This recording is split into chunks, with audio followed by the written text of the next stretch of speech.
Mulan, written by Michaela Morgan.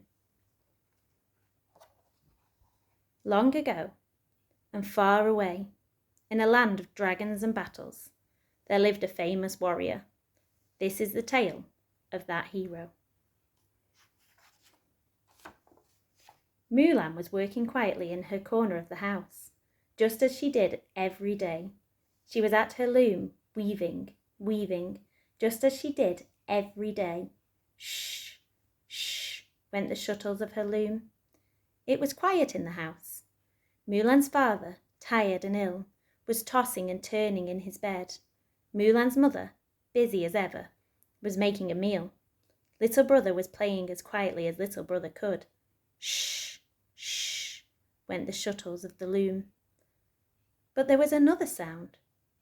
What was it? It was the sound of Mulan sighing as she worked. What is it? Father asked her. Why do you sigh? Mother asked her. Are you dreaming of a boyfriend? Are you wishing for new shoes? Little brother asked her.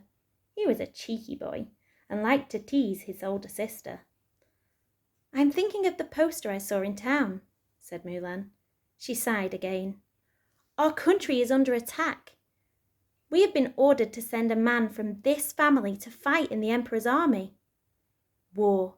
One man from every family must join the army to fight for the Emperor. A man from our family must go to fight, or we will all be punished, sighed Mulan's father. I will do what has to be done. The sick old man tried to struggle to his feet, but he had not even the strength to stand. You will not last a day, cried Mulan's mother. Your fighting days are over. I will go instead of father, said little brother. He picked up his tiny wooden sword and pretended to fight his toys. But he whirled his toy sword so quickly that he lost his footing and fell down. Oof! Mulan looked at her little brother lying in his pile of toys. He was still clutching his toy sword. He was much, much too young to fight for his country. She looked at her father. He was much, much too old. True, he had once been a very skilled soldier, but those days were long gone. I am just the right age, she thought.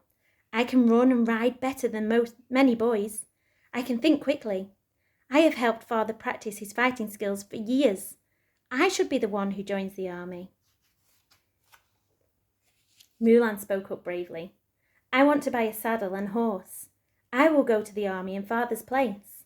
How little brother laughed. Silly, silly, silly, he said. You're only a soppy girl. How Mulan's mother fretted. No, no, no, it's not right. Your place is here with us. Girls are not allowed in the Emperor's army. Her father was too tired and too sick to say much. He just groaned. No, Mulan, no. Mulan was determined. I have a plan, she said. I will dress like a boy. I will wear padding and armour. They'll never know that I'm a girl. Impossible, said her mother. Dangerous, gasped her father. Crazy, said her little brother. Mulan had made up her mind. She was ready to do anything to save her family. In the East Market, she went to buy a speedy horse. In the West Market, she got a saddle. In the North Market, she got a full set of armour. In the South Market, she got a sword. At home, she tied up her hair and tried on her armour. All that night, she practised her fighting skills and took tips from her father. She no longer looked like Mulan. Now she looked like a soldier. At dawn, she said goodbye to her father and mother. She climbed on the back of her speedy horse and rode away. She'll be back by tea time, laughed little brother. Yet Mulan was not back by tea time, that day or the next. Mulan travelled for 3 days along the banks of the Yellow River. The ground was hard, the air was chill, and the nights were dark and lonely. She missed her family, and many times she wished she could go home, but bravely she went on. At dusk on the third day, she arrived at the army camp at Black Mountain. As Mulan approached the camp, a guard appeared, blocking her way. "Where are you going?" he challenged. Mulan shivered, but she said in a deep voice, "I am here to join the army as ordered." The guard nodded. Surprised, Mulan passed quickly into the camp. From that moment on, Mulan lived in fear of her fellow soldiers discovering she was a girl. Army life was tough, and everyday sights and sounds reminded her of home and her family. The days were long, the nights were longer, the life was harder than hard. Mulan didn't give up. She worked hard, and she trained hard. She learned how to use a spear and how to carry a shield. She learned how to attack and defend and how to ride at the speed of the wind. Soon, it was time for the first battle. Mulan's blood ran cold with dread and fear. Her knees shook, her heart pounded, but she clutched her sword tightly and went into battle. Oh, she was as brave as any soldier. Oh, she was as quick as any runner. And she was clever. She used her sword, but she also used her brain. She outwitted her enemies. She used her spear to leap over her attackers. She danced her way past clumsy attacks. She hid under her shield and then jumped out to take her attackers by surprise. She earned the respect of her fellow soldiers. They still had no idea she was a young girl.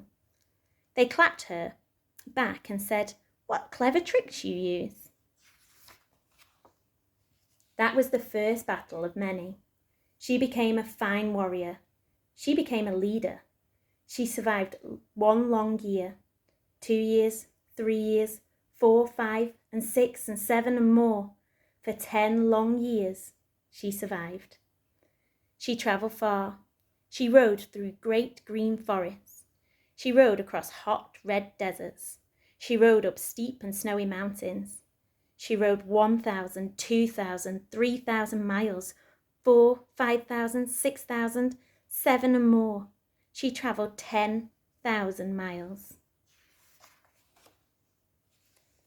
She kept her hair tied up.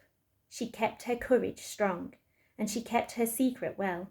She became a famous officer and led her troops into many a successful battle.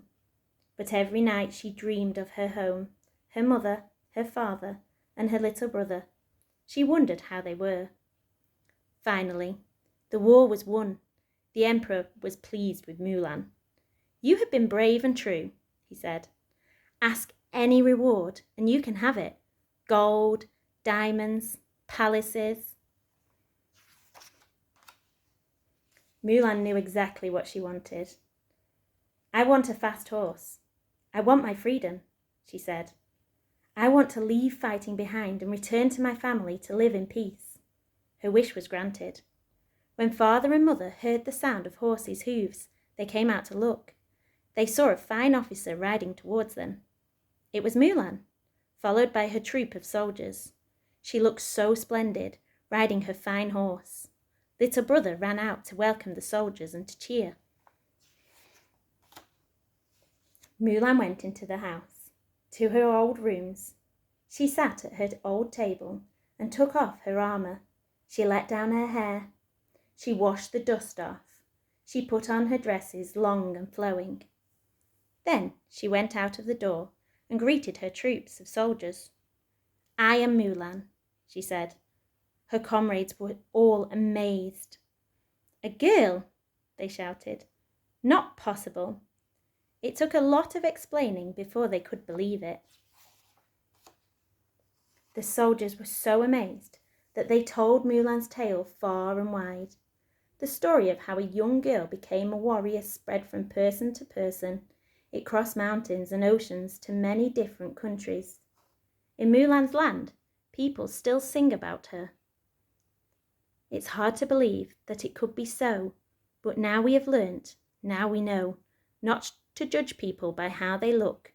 You too can be a hero and have your tale told and put in a book.